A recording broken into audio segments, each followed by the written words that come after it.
Buenos días.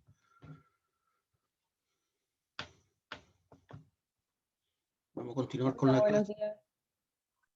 Buenos días.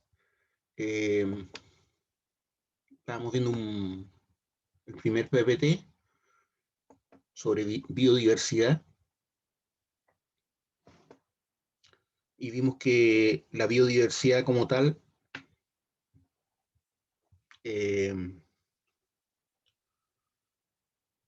nos entrega, ¿cierto?, muchas cosas. Dependemos de ella en muchas cosas. Pero es un poquito que no tengo un problema acá.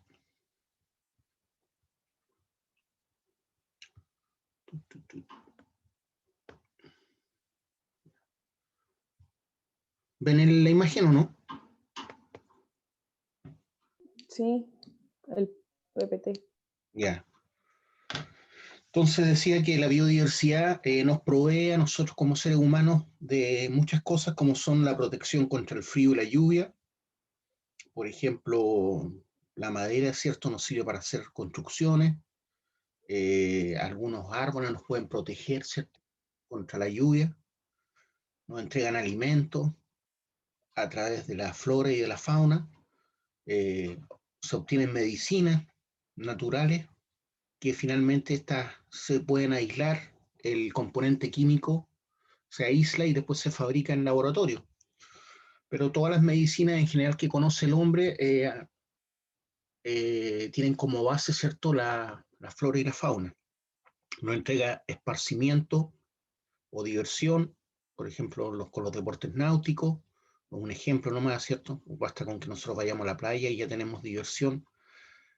Paz espiritual, ¿en qué sentido? En que cuando vamos, por ejemplo, a la playa a caminar, o vamos al campo, o vamos, la mayoría vivimos en ciudad y vamos al sur de Chile a recorrer, no sé, pues, bosques prístinos, muy casi vírgenes. Obviamente eso nos da alivio. Se nota que somos parte de la naturaleza, porque uno inmediatamente empieza a sentir una, una paz interior, ¿cierto? Nos entrega agua, que es lo clave, ¿cierto?, para la vida. General, estoy hablando del agua continental, ¿cierto?, el agua dulce. Pero a su vez el mar nos entrega alimentos, ¿cierto? El vestido, como les decía, seguramente los primeros seres humanos utilizaron pieles de animales para abrigarse, y después, ¿cierto?, fueron descubriendo que ciertas plantas también ayudaban para poder hacer tejidos, como el algodón, la lana. Bueno, la lana viene de los animales. Dependiendo de donde estén ubicadas estas personas, creaban ciertas religiones o una cultura en donde se adoraba, cierto, no sé, por los volcanes, la luna, el sol y otras características propias de los ecosistemas donde ellos vivían. Entonces todo esto nos proporciona la biodiversidad, ¿ya? Por eso es tan importante.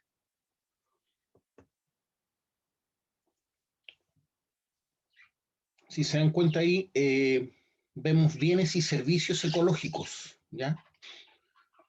Como bienes podemos pensar en el agua, ¿cierto?, la sombra de los árboles, o más bien dicho, los frutos de los árboles, los bienes. La sombra de los árboles sería como un servicio que nos presta un ecosistema. El ciclo del agua depende de los ecosistemas en donde estamos. Ahí vemos una ladera de cerro, ¿cierto? Como el agua va cumpliendo un ciclo. El agua escurre, ¿cierto?, ladera abajo, pero también parte de ella penetra. Eso es lo que le llamamos infiltración. Parte de esta agua se evapora a través de la respiración de las plantas. Eso se llama evotranspiración. Esa humedad vuelve, ¿cierto?, a formar nubes en los cielos y nuevamente comienza el ciclo, ¿ya? Entonces eso se podría decir que los ecosistemas prestan servicio, ¿cierto? Entonces un ecosistema presta el servicio, dependiendo de donde uno esté, del ciclo del agua. El ciclo del agua parte, ¿cierto?, en el mar, hay evaporación, se forman nubes, esas nubes entran al continente, dadas ciertas condiciones se produce la lluvia y nuevamente el agua tiende a bajar y a seguir, ¿cierto? Y a buscar el mar a través de los ríos, de los esteros. Pero parte de esa agua, como les decía, más o menos un 20-30%, dependiendo de los suelos, se infiltra y esa agua de infiltración es la que nos ayuda al crecimiento de la flora. Equilibrio y estabilidad en los ecosistemas. Ahí estamos viendo cómo un ecosistema natural, ¿cierto? Absorbe CO2, entrega oxígeno, capta agua, pero a su vez esa agua no queda en las plantas, sino que sigue con su ciclo. Lo mismo con el ciclo del carbono, del CO2 y del oxígeno. Todos sabemos, ¿cierto?, que eh, a través de la fotosíntesis, las plantas transforman la energía solar en azúcares que les permiten vivir a través de la clorofila y obtienen durante el día, captan el CO2 y lo transforman en oxígeno. Ya el CO2 es absorbido por las plantas y ellas entregan oxígeno durante el día. Entonces cumplen un servicio muy importante que se podría decir es purificar el aire. Pero el carbono queda en su interior, porque toman el CO2 y botan oxígeno. El carbono es lo que le permite a la planta crecer, ¿ya? La materia orgánica en general está hecho en base a carbono. No es que sea puro carbono, pero es parte primordial, ¿cierto? El carbono. Por eso cuando se quema un bosque o se quema un árbol, es tan dañino, no solamente porque deja de cumplir este servicio de limpieza, podríamos llamarlo así, del aire, sino que además todo el carbono que acumuló durante toda su vida, a través de su eh, metabolismo, ¿cierto? Al tomar CO2 y generar oxígeno, todo ese carbono que se acumuló durante años es arrojado nuevamente a la atmósfera, ¿ya? Es decir, no solamente va a dejar de producir oxígeno, sino que todo el carbono que capturó a través de los años, 20, 30, 40 años, dependiendo de la antigüedad de los árboles, va a ser arrojado en 5 o 10 minutos mientras se quema. Por eso son tan dañinos los incendios, ¿ya? Entonces ahí tenemos varias cosas de los ecosistemas. Abajo vemos un cuadro, ¿cierto?, donde dice elementos abióticos. Esos elementos abióticos tienen que ver con todo lo que no tiene vida, pero que es necesario, ¿cierto? Y que presta un servicio al ecosistema. ¿Ya? Las rocas, ¿cierto? La lluvia, todo lo que no tenga vida son los elementos abióticos. Dependiendo del tipo de roca, voy a tener determinados componentes de las aguas, ¿cierto? En el norte, por ejemplo, tenemos muchas aguas con abundante arsénico. ¿Por qué? Porque la geología propia del norte es con abundancia de minerales, ¿ya? Mucha gente pensaba que el arsénico en las aguas, por ejemplo en Iquique, tenía que ver con las mineras y se ha descubierto que no es así. Es básicamente la degradación, ¿cierto?, de las rocas. Las aguas descorrentidas van arrastrando el arsénico y se van incorporando en ellas.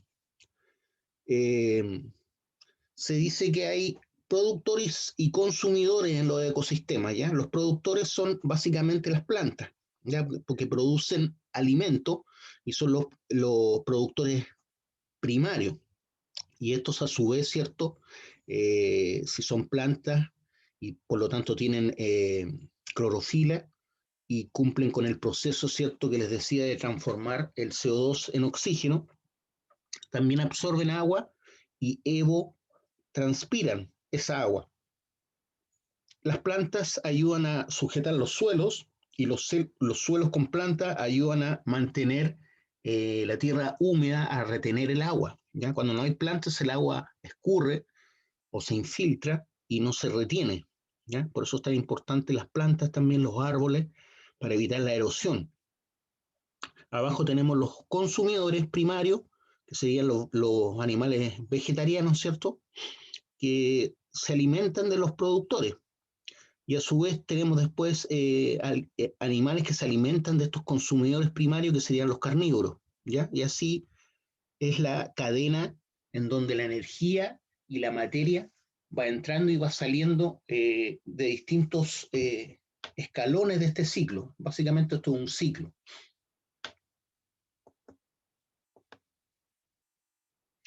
Aquí está lo que les decía la clase anterior sobre la taxonomía, que es cómo agrupamos los animales en distintos taxones o grupos, dependiendo de sus características. Los taxones se crean atendiendo a las semejanzas y diferencias existentes entre los individuos, ¿ya? Por eso los mamíferos lo agrupamos como mamíferos, los reptiles como reptiles, las aves como aves, pero hay subclasificaciones que también se llaman taxones. Ahí está un ejemplo, ¿cierto?, de cómo una especie en particular, la Dendroica fusca, que es la loica, si no me equivoco, la loica, viene a partir de esta taxonomía que está ahí mostrada. Primero parte en el reino animal, ¿cierto? Como ave pertenece al reino animal, donde hay más de 1 millón de especies.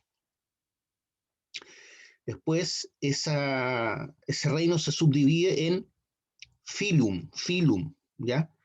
Dentro de esos filum tenemos como subclasificación, ¿cierto?, el filum cordata, o sea, todos los animales que tienen columna vertebral. Filum cordata. Y ahí vemos varios ejemplos, ¿cierto?, del Filum cordata. Está el tigre, el búho, el pingüino, una rana, la culebra, etcétera. Los peces, todos tienen columna vertebral, la mayoría. Después vienen las aves, ya porque estamos ordenando taxonómicamente a la loica o a la dendroica fusca. Después vienen las aves, pero dentro del grupo de las aves, les decía que dentro del Filum cordata hay más de 40.000 especies, ¿ya? Los que tienen columna vertebral, más de 40.000 especies. Después le sigue la clase, ¿ya? Entonces tengo el reino, el filum, después viene la clase, en donde una de las clases del reino cordata, ¿cierto?, es el de las aves, ¿ya? Estamos hablando solamente de la taxonomía de la Dendroica fusca. Por eso está ahí puesta solamente la clase aves. Aves hay más de 8.600 especies, muy distintas unas de otras. Algunas muy grandes, como la avestruz, por ejemplo, en donde la pura cabeza de la avestruz es más grande que algunos pajaritos más pequeños, como la catita australiana, como el canario, como el gorrión, que la, solamente la cabeza de la avestruz es más grande que estas aves, pero pertenecen a la misma clase, que son aves. Después viene el orden, entonces vamos de lo más general a lo más específico, ¿se dan cuenta? Hacia abajo. Después viene el orden de las aves, ¿cierto? Entonces tenemos las paseriformes. El orden paseriforme son las aves básicamente aves canoras, ¿ya? Que son las que tienden a cantar. Dentro de eso tenemos a 5.160 especies, o sea, el orden paseriforme es el orden más grande, ¿cierto?, de la clase aves. Después le sigue la familia Parulidae. Hay muchas familias en el mismo orden paseriforme, ¿ya? Esta familia tiene a 125 especies, ¿ya? La familia Parulidae. Dentro de esta familia hay un género que es el género Dendroica, y dentro de ese género hay 28 especies, pero la especie en particular que estamos hablando es la Dendroica fusca. Entonces, así es como parto de un grupo muy grande que es el reino animal, después el Filum cordata, después la clase aves, orden Passeriformes, familia Parulidae, género Dendroica, especie Dendroica fusca, y así con cada especie, ¿ya? Entonces los taxones se crean atendiendo a las semejanzas y diferencias existentes entre los individuos. Este ordenamiento lo hacen los biólogos, ¿ya? Entonces tenemos el reino, filum o división, la clase, el orden, la familia, el género y la especie en particular. Y este ordenamiento lo podemos hacer con cada especie del reino animal y también del reino vegetal y también del reino donde están los hongos, ¿ya? Que es el reino fungi. Entonces tenemos a lo menos 3 reinos. Esto ha ido cambiando en el tiempo, ¿cierto? A medida que hay nuevo conocimiento. Esta es la clasificación tradicional, ¿ya? Que se hacía. Yo aprendí, por ejemplo, esta clasificación: animal, plantas. ¿Ya? Reino animal, reino plantae. Después están los 3 reinos del sistema Haeckel, que es uno de los padres de la ecología, Haeckel, de 1894. Él dice que hay 3 reinos: el reino protistas, reino planta y reino animal, o reino plantae y reino animalia, ¿ya? Protistas, planta y animal. Después, Whittaker habló de 5 reinos, 5 reinos. Está el reino Monera, reino protista, reino plantae, reino fungi, reino animalia. Recién aparece el reino fungi con Whittaker. El reino fungi es el reino de los hongos, ¿ya? En general, todos nosotros no hablamos muy bien de los hongos. Por eso tenemos el dicho vale hongo, ¿cierto? Como que valiera muy poco. Pero los hongos cumplen una labor increíble en el, valga la redundancia, en el planeta, en los ecosistemas. Ellos se encargan de degradar, por ejemplo, la madera, que es muy difícil de degradar, ¿ya? Por las moléculas, ¿cierto? Las moléculas que conforman la madera. Una de ellas es la celulosa, ¿cierto? Que cuesta mucho degradarla.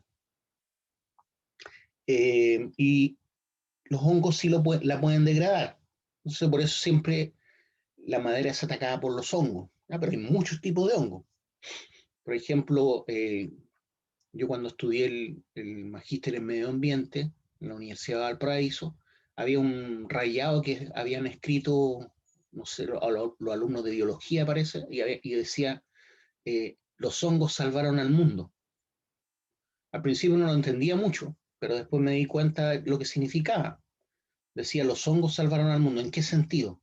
Piensen ustedes que la penicilina es en base a un hongo, o sea, el primer antibiótico que nos ayudó a salvar vidas y que la gente no muriera producto de las bacterias es la penicilina, y la penicilina viene de un tipo de levadura, y las levaduras son hongos, ¿ya? Y todos los demás antibióticos nacen a partir, ¿cierto?, de la penicilina. Por lo tanto, la mayoría de los antibióticos tienen un origen en algún hongo, en alguna toxina de algún hongo.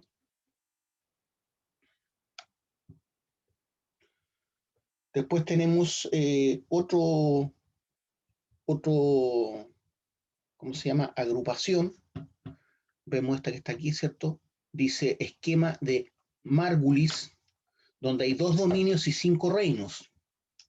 Esto se hizo entre el año 88 y 1996. Este es el esquema de Margulis, donde él habla del dominio Procaria, donde está el reino Bacteria. Después habla del dominio Eucaria y el reino Protoctista. Después hablan del reino Fungi, del reino Plantae y el reino Animalia. El dominio Procaria es donde no está bien definido el núcleo, ¿ya? El reino procariote. En algunas partes se habla del reino procariote. Y el dominio Eucaria es donde sí las células tienen bien definido el núcleo dentro de su citoplasma. Entonces, cuando no está bien definido el núcleo dentro del citoplasma, no está separado, ¿cierto?, por paredes, el núcleo, se habla del dominio procaria. ¿Ya? Entonces hablamos de animales que son procariotes, o seres vivos más bien dicho, procariotes, y seres vivos eucariotes. Está el reino fungi, reino plantae y reino animalia. Por ejemplo, el hongo más caro, no sé si saben ustedes, pero uno de los seres vivos más caros es un hongo. El hongo llamado, que algunos creen que algunos chocolates que comemos tienen, que es la trufa. La trufa es un hongo, es el hongo más caro que hay. Un kilo de trufa puede costar 6 millones de pesos o más, ¿ya? Es como una papa, ese hongo. En general, todos los hongos crecen bajo tierra, ¿ya? Bajo tierra. Lo que usted ve afuera es la llamada seta, que es, digamos, el aparato donde se reproduce, por donde salen las esporas, ¿ya? Entonces, cuando uno se alimenta de los hongos, se alimenta básicamente de las setas, ¿ya? O sea, de lo que se ve, pero el hongo como tal normalmente crece bajo tierra, como la trufa. Entonces, en Europa entrenan perros, entrenan cerdos para encontrar las trufas porque están bajo tierra y son muy caras, les decía.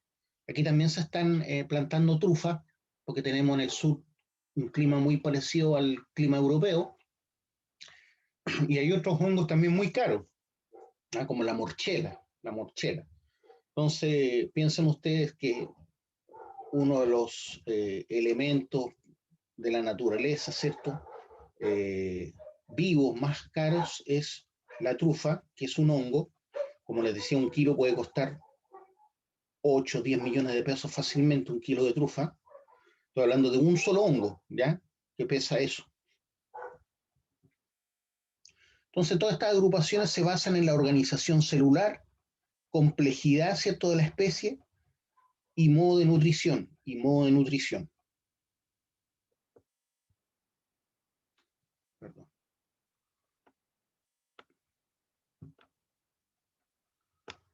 Dominio, ¿qué es lo que es el dominio? Una categoría superior al reino, ¿ya? Por eso hablan de dominio procaria y dominio eucaria.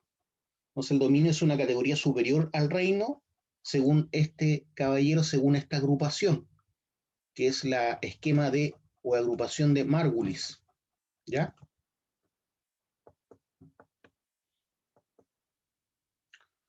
Ahí tenemos otra subdivisión, ¿cierto? Hecha por Meyer el año 1990, en donde tiene el dominio procariote también, al dominio eucariote, pero dentro del dominio procariote tiene subdominios eubacteria y el subdominio arcaebacteria. Entonces, en el dominio procariote básicamente tiene las bacterias, ¿cierto? Las eubacterias son las bacterias que nosotros conocemos, los estafilococos, los bacilos, y el subdominio arcaebacteria son bacterias según la teoría de la evolución más antigua, más arcaica, por eso se llama arcaebacteria. Después viene el dominio eucariote, tenemos el subdominio protista y el subdominio metabionta. Y dentro de ese subdominio metabionta tengo el reino metáfita, que son las plantas visibles,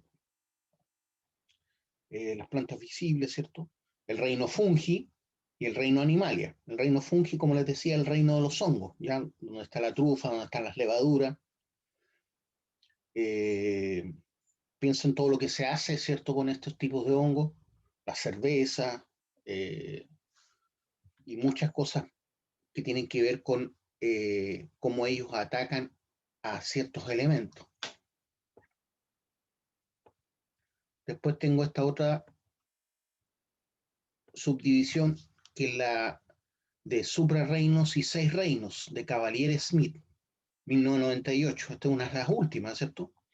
Superreino procariota, donde está el reino bacteria, ¿ya? Que equivalente ese reino bacteria al subdominio eubacteria y subdominio arcaebacteria de Meyer. Después viene el suprarreino eucariote, donde está el reino de los protozoos. Después viene, hay un solo reino para todo lo que son los protozoos, ¿cierto? Las amebas. En cambio, después tiene metido al reino animalia y a los protozoos los deja fuera del reino animalia.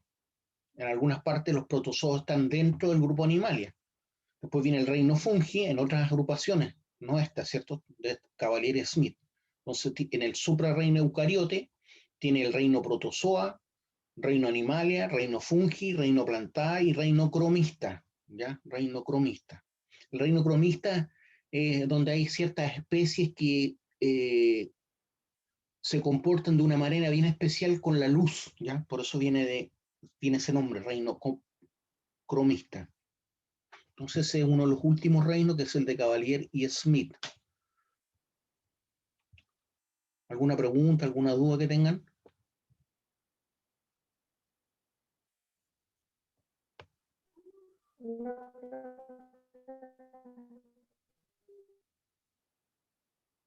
Profesor, ¿Sí?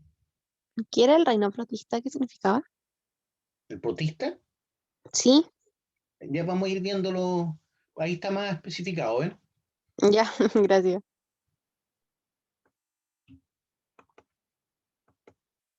Ya. Hay una simple representación filogenética de los tres dominios de la vida. Arcae, bacteria, que es el eubacteria, el eucariote y todos los grupos eucarióticos, protista, plantae, fungi, animalia. Entonces se piensa, según la teoría de la evolución, ojo, según la teoría de la evolución, que como que aquí nace la vida y va hacia arriba, ¿cierto? Entonces los primeros fueron los eubacterias, las arcaebacterias, el reino protista, que es un reino eucariote. ¿Qué significa eso?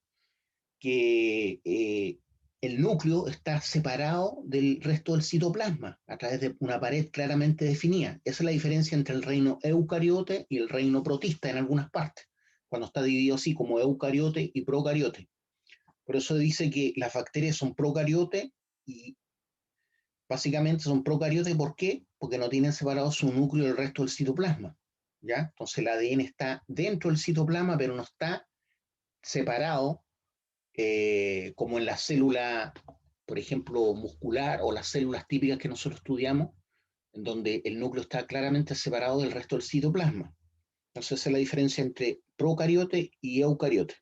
Entonces, el reino protista es eucariote, es multicelular y unicelular también. O sea, tiene elementos que son unicelulares y especies que son multicelulares, ¿ya? Como nosotros, que somos pluricelulares. Dentro del reino Plantae está el reino multicelular eucariote, ¿ya? Estamos hablando de plantas visibles, ¿cierto? Por eso es multicelular. El reino Animalia también es multicelular, desde los insectos más pequeños, ¿cierto? Hasta el elefante, hasta la ballena blanca, que es el animal más grande que ha existido hasta el día de hoy. Ningún dinosaurio es más grande que la ballena blanca. Y el reino Fungi, que también es multicelular. Dentro del reino Fungi, si usted busca, por ejemplo, cuál es eh, el ser vivo más grande del mundo, después lo pueden hacer ustedes por su cuenta, el ser vivo más grande del mundo. ¿Qué significa eso? Que tiene un solo ADN, ¿cierto? Porque estamos hablando de un organismo. Entonces es un hongo que tiene muchas hectáreas de tamaño, un hongo tan grande, y debe tener cientos de años, ¿cierto? Que ha crecido bajo tierra y abarca más de 20 hectáreas, ¿ya? Este único ser vivo. Y es un hongo que está en Oregon, si no me equivoco, en este momento, en Oregon, en Estados Unidos. Se descubrió que era un solo hongo. Al estudiar varios árboles que habían sido atacados por el hongo, se estudió el ADN y era un solo hongo, ¿ya? Pero como les decía, este ser vivo, ¿cierto?, que tiene más de 20 hectáreas de tamaño, eh, es solamente un elemento, ¿cierto? Un individuo, eso quiero decir, un individuo que tiene más de 20 hectáreas de tamaño, debe tener varios cientos de años, ¿cierto? Y se preocupa de degradar básicamente los árboles enfermos o que ya están muertos.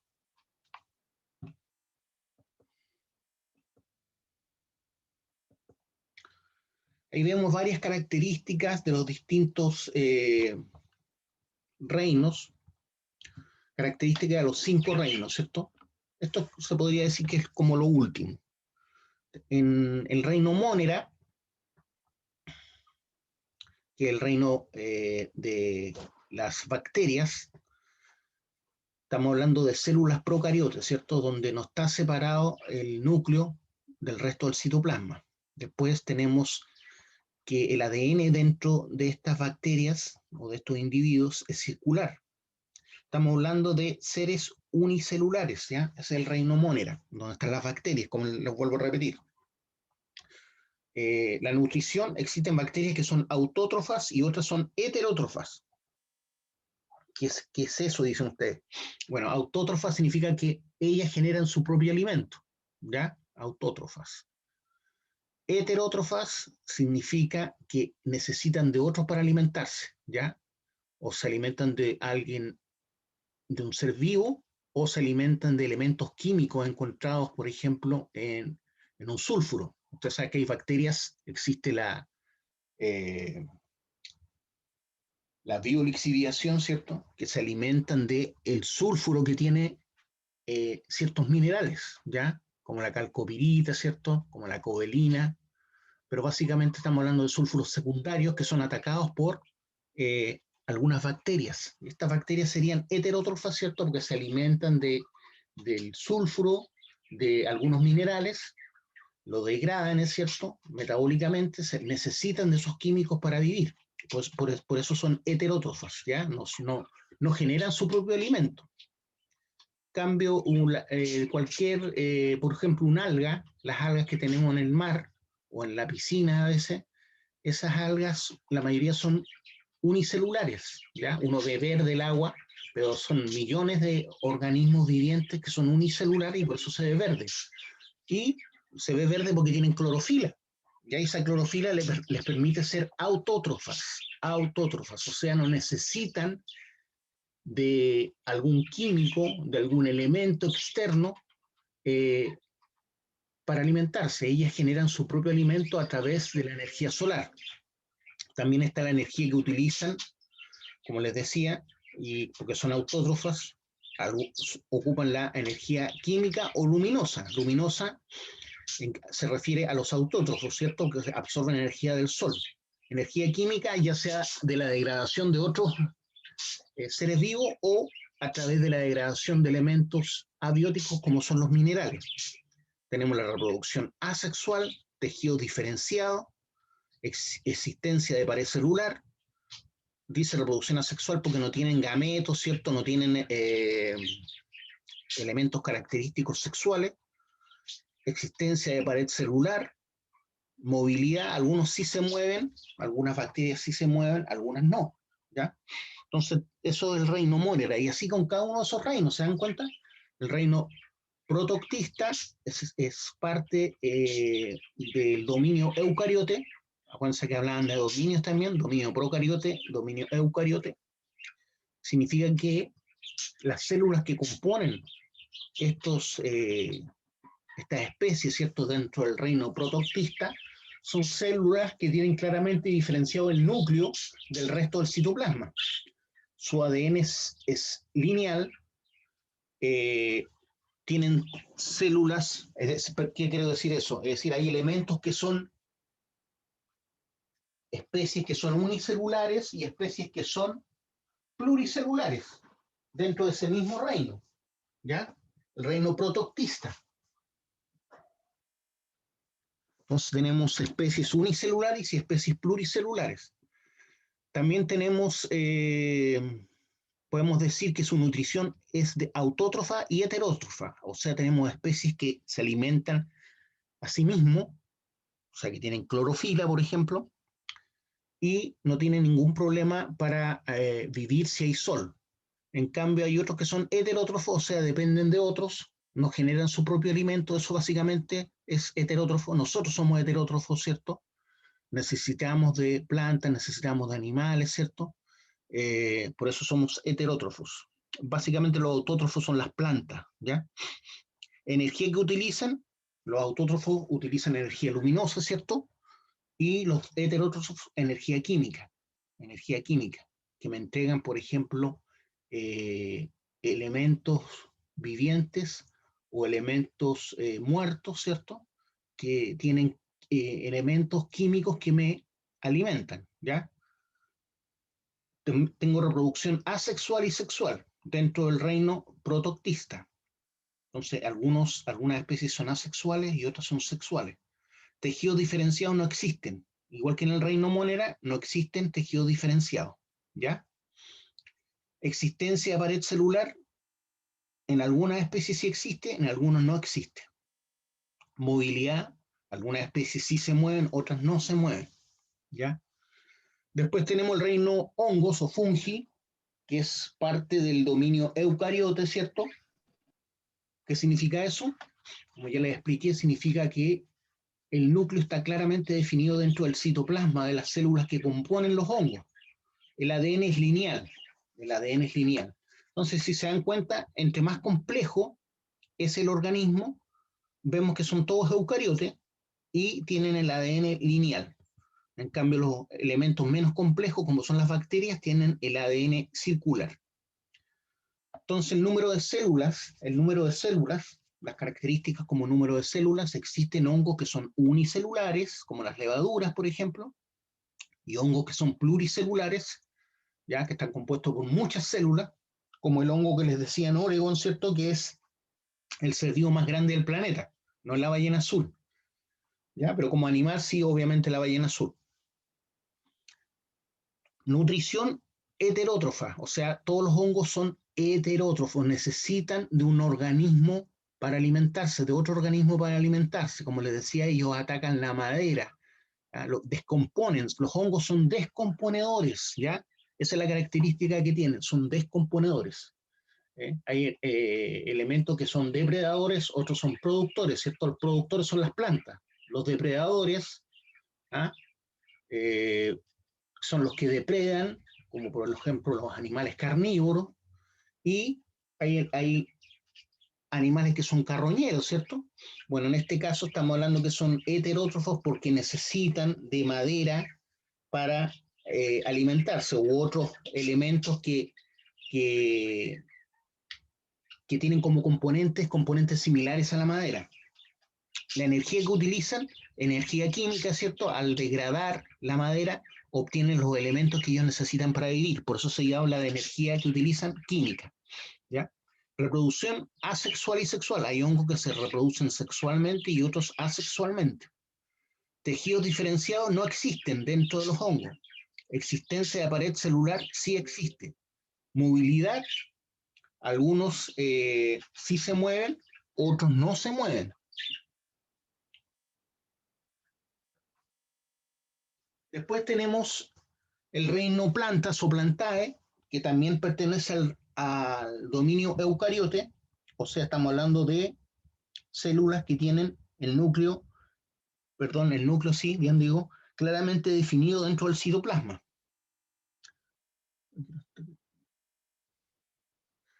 Su ADN es lineal, el número de células es pluricelular, todas las plantas son pluricelulares, nutrición autótrofos, todas las plantas, ¿cierto? A través de la fotosíntesis, transforman la luz solar o la luz artificial en azúcares, ¿cierto? Entonces, la energía que utilizan es la energía lumínica o luminosa.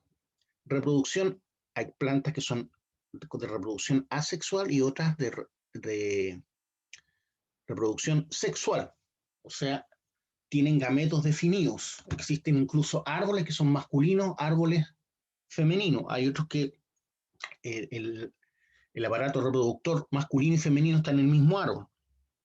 Por eso habla de reproducción asexual y también sexual dentro de las plantas. Tejidos diferenciados sí existen, ¿ya? O sea, los organismos más complejos tienen tejidos diferenciados, ¿ya? Nosotros tenemos los tejidos que conforman nuestra piel, los tejidos que conforman nuestros músculos, los tejidos que conforman nuestros huesos, ¿cierto? Existencia de pared celular sí existe, ¿ya? Cuando hay tejidos diferenciados, generalmente existe existencia de pared celular. Movilidad, algunos sí se mueven, otros no se mueven, ¿ya? Algunas plantas sí se mueven, otras no se mueven. Dentro de los animales, o el reino animal, también podemos decir que es eucariote, tienen el ADN lineal como la mayoría de los seres vivos más complejos, somos pluricelulares, ¿cierto? Nosotros estamos dentro de ese reino, por eso dije somos pluricelulares. Nutrición heterótrofo, o sea, necesitamos de organismos vivientes para alimentarnos. Los vegetarianos también se alimentan de organismos vivientes, ¿ya? Claro, uno no ve sangrar una planta, no ve que grite una planta, pero también es un ser vivo que lo tenemos que cortar para alimentarnos. Energía que utilicen, energía química. ¿Por qué? Porque somos heterótrofos, o sea, tenemos que degradar las plantas o la carne para alimentarnos. Reproducción sexual, todos los animales, Todo el reino animal es sexual. Tejidos diferenciados sí existen. Existencia de pared celular no existe, ¿ya? No existe. Movilidad sí, ¿ya? Todos los animales nos podemos mover.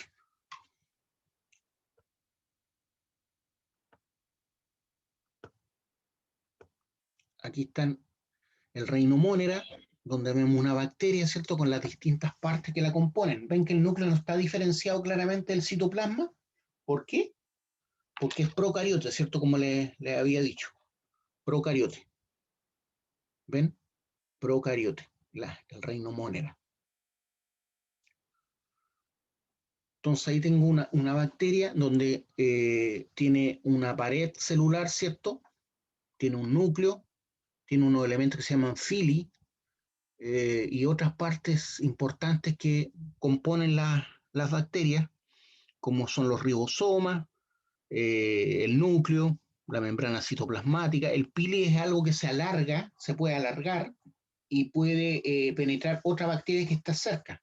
Entonces, así es como las bacterias intrahospitalarias se van haciendo cada vez más fuertes, ¿ya? Porque se alimentan de bacterias que han muerto con algún antibiótico, por ejemplo. Entonces, ese gen que, reciben de una bacteria que sobrevive, ese gen que reciben de una bacteria que sobrevive un antibiótico, hace que todas las bacterias que usaron ese gen sean capaces de soportar ese antibiótico. Por eso no es bueno tomar antibióticos porque sí nomás, si solamente cuando estamos enfermos de alguna bacteria. La gente cree que cuando está resfriada tiene que tomar antibióticos, pero la mayoría de los resfríos son virales, por lo tanto los antibióticos no te hacen nada. Lo único que hacen es que el día de mañana cuando tú necesites antibióticos no te van a servir. Por eso se venden bajo receta médica los antibióticos. Entonces a través del pili, como les decía, un gen que, por ejemplo, imaginemos que esta bacteria sobrevivió a un antibiótico, la penicilina. Entonces, al sobrevivir, esa información, esa forma de sobrevivir, se almacena, acuérdense que los genes son información en un gen, y ese gen lo traspasan a través del pili a las bacterias que están cercanas. Entonces, así es como las bacterias intrahospitalarias se hacen cada vez más fuertes y más difíciles de matar. Entonces, el reino Monera son procariotas o procariotes con tamaños que van desde 1 a 15 micras, ¿ya? O micrómetros. 1 a 15 micrómetros.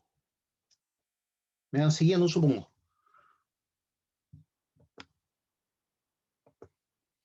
Carecen de núcleo, ¿cierto? Como les decía, el ADN es circular, ¿ya? El reino Monera era el único que tiene el ADN circular, el citoplasma no está compartimentado, generalmente aparece rodeado a la célula una pared protectora, ¿ya? Que es lo que veíamos ahí como pared celular y membrana citoplasmática.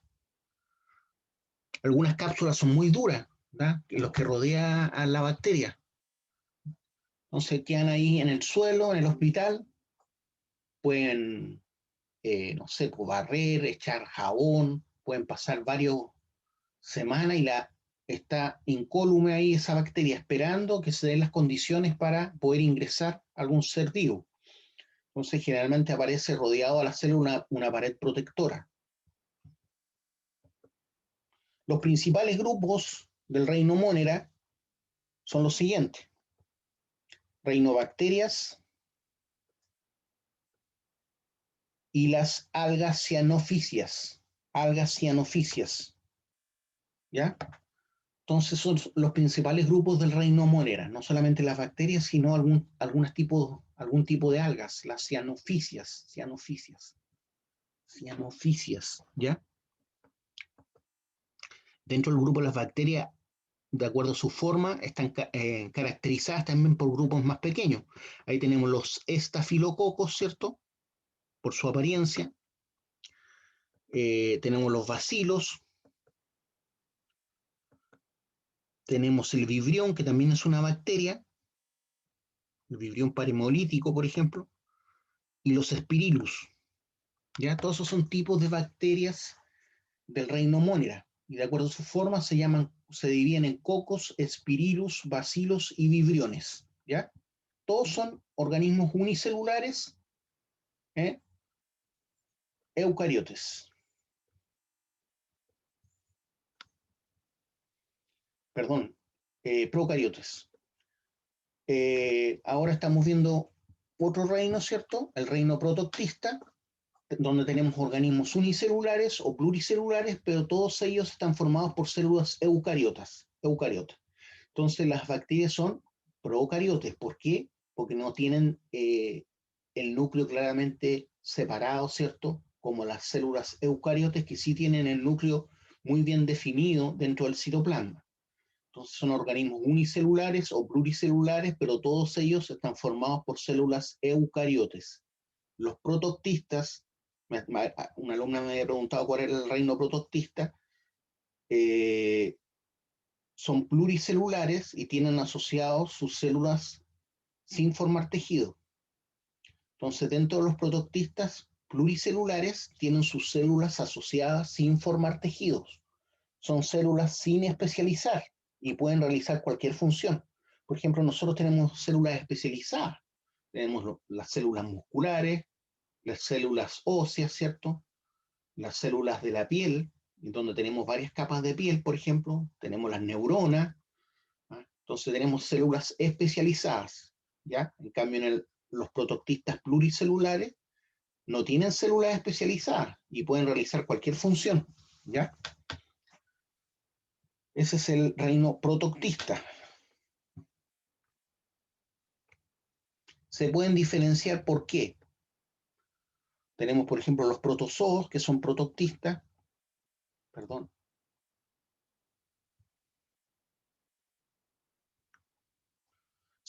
Perdón, me salí de la pantalla sin querer.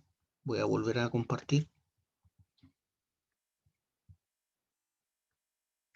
Entonces se pueden diferenciar los protozoos.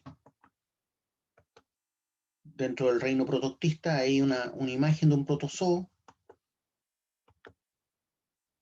También tenemos algunas microalgas, ¿cierto? Dentro del reino protoctista. Algas unicelulares, ¿ya?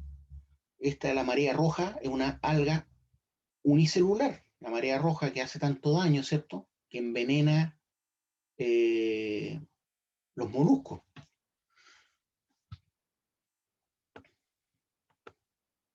También tenemos algas pluricelulares que son del reino protoctista, ¿ya?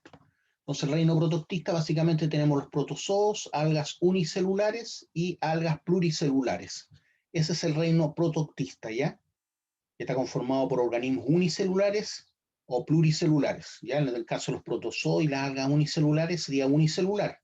Las algas pluricelulares están conformadas por muchas células. No tienen células especializadas, como dijimos, y sí, su núcleo está claramente definido, por lo tanto son células eucariotes. Tanto las unicelulares como pluricelulares son eucariotes. Ya, chiquillo, por hoy lo vamos a dejar hasta acá, ¿ya? Voy a subir este PPT para que ustedes lo tengan, ¿ya? Voy a Ya, profe. sacar un pantallazo antes que se vayan para saber quiénes vinieron. Ya tengo el pantallazo. Nos estamos viendo, chiquillos. Chao, que esté bien. Chao, profe. Chao, profe. Chao. Chao, profe.